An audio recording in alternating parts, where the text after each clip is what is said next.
Well, Silk, I don't know if you've heard and if you've been hiding under a rock, here is what's happening. Elon Musk, girl, bought 9.2% of Twitter, right? Now, you had some people complaining about it. You got people at Twitter that don't want to work with an Elon Musk, right? And then you got some people that's like, well, what is he going to do? You know, you got people that have their issues, right? Question. But my thing is, anybody that can bring back freedom of speech, I'm for you. I don't care really what side of the aisle that you're on, you know? And my thing is with this here, what is this move going to do? Okay. What is this going to do? You know, will it remove the algorithms?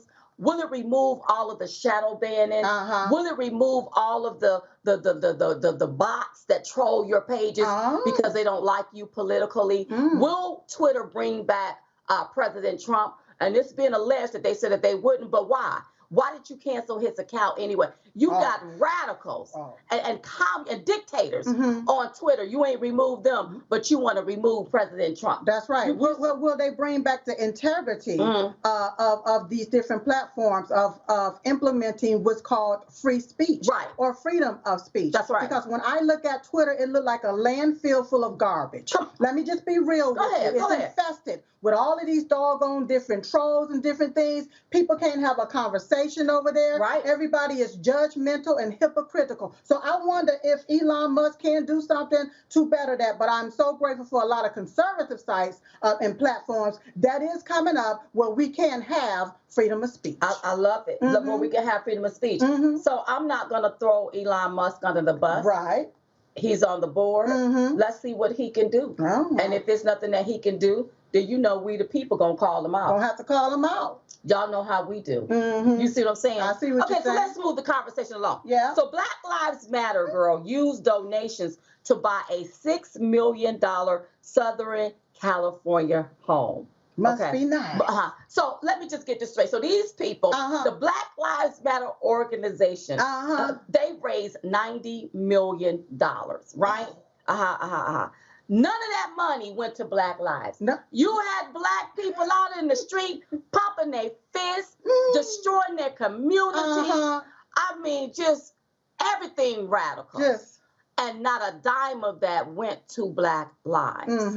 But you mean to tell me that the leader can use $6 million to buy a mansion? Now, Silk, I ain't for people.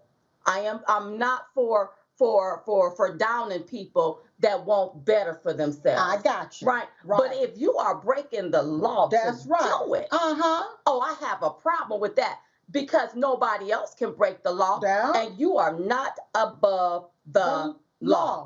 Now, this is the same group that want to dismantle the nuclear family. And all of a sudden they caught up in a scandal where they've used the donations, not for Black lives, not for any lives, but to buy a $6 million mansion. Where is these corporations at? Where are you? Because why aren't they saying anything? Because this looked like misappropriation of funds.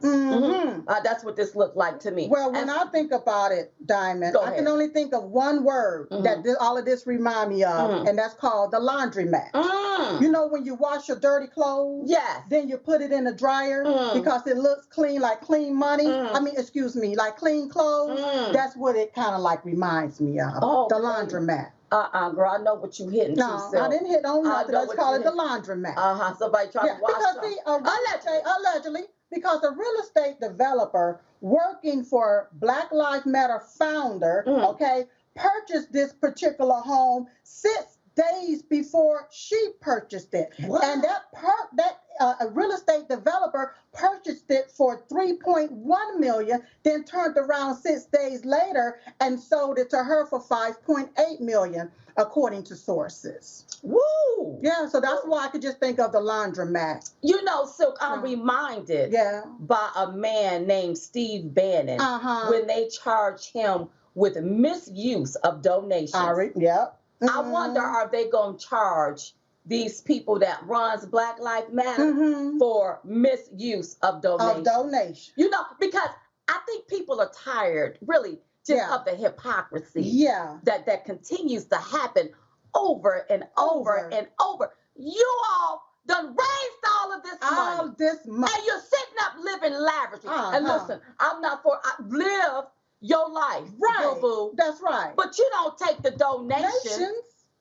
Yeah, because get out and go get your behind a job. Right. Because if this was a conservative organization, girl, if it was a conservative organization, you know what would have happened? What? That people would be hauled off to jail. Do you see the hypocrisy? Let me tell you something. Look at it from both ways. Don't look at this here from one way. That's right. Because today it could be them, tomorrow it could be somebody else. That's right. I'm for truth. I'm for what's right. I'm not going to pick a side. Yes. I'm for what's right. What they did was wrong. Again, this looked like misappropriation of funds, and somebody need to be held responsible. I don't care who go to jail. Don't pass go. No. Don't collect $200. Bye.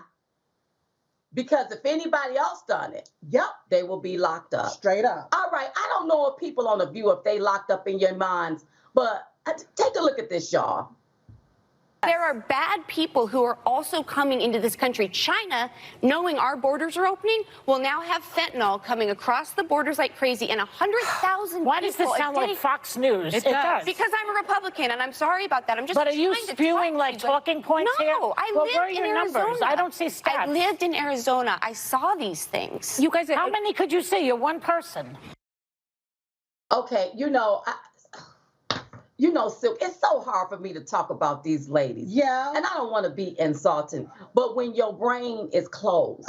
When your ears are closed, when your eyes are closed and you don't want to see certain things. But that's what being woke is about, when your eyes is open, but the brain is shut down. It's just shut down. Now, federal agents said something about the southern border, that they've seen a staggering 4,000% increase in fentanyl seizures. Right. So the fentanyl is crossing the border. Right. And though they may be seasoned, a lot of it is getting in our country. I can't believe Joy Behar and them don't understand that. Do they understand, or do they realize our borders are wide open and people are just going in? These are not Fox talking points. No, right. This is happening. This is fact. And then these people are being flown to different communities. That's right. Do they realize that? But maybe if Joy would just do some research.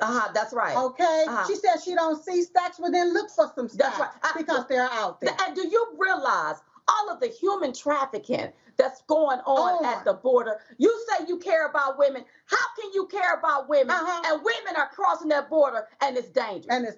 You see what I'm talking about, Phil. But you sit there like you are oblivious, like you have no clue as to what's going on in your country. See, that's what these elites, when they sit and they make millions. When they got the money, they not looking at what we see. How everybody else is suffering. They're not looking at what we see. They living in mansions while you got a lot of the community living in tents. You know what? It's time for them to either update The View or take it off. Okay? That's my point of view. Yeah. Look, I was just going to say their view is lame. it is.